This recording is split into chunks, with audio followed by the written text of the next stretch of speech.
Alam mo, dito na ako.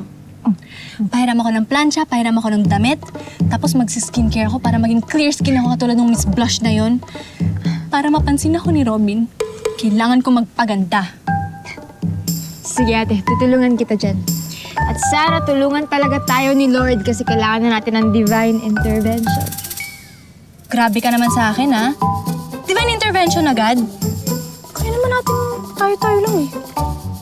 Bakit kasi hindi ka nalang magpa-derma nang gumaling yung mga pimples mo sa mukha? Derma? Oo. Saan tayo kukuha ng pera? Doon sa alkansya natin? Alam mo, kaya pang masilyahin to ng concealer, tsaka makeup. Kaya tsaka na yung mga derma-derma na yan. Sabi mo eh. Mga anak! Uy, Ma! Ano ginagawa mo dito? Meron akong dalang pagkain na take out para sa atin. Baka naman sabihin ninyo, ang papa nyo lang nagpapadeliver ng food para sa inyo. Ma, hindi mo naman kailangan makipag-competition sa Best Parent Award na yan. Okay?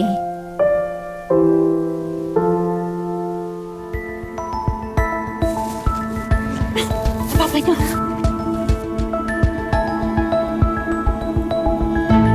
Naman na ako umawat. Wala yun si Mama. Mama, wala.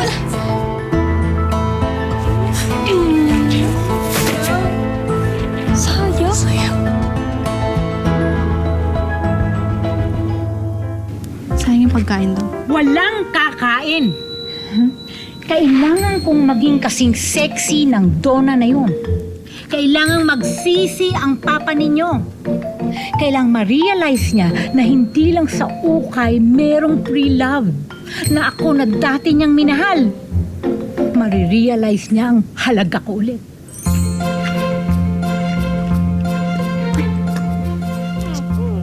Pareho na kayo may project makeover. Baliw na dahil sa mga lalaki.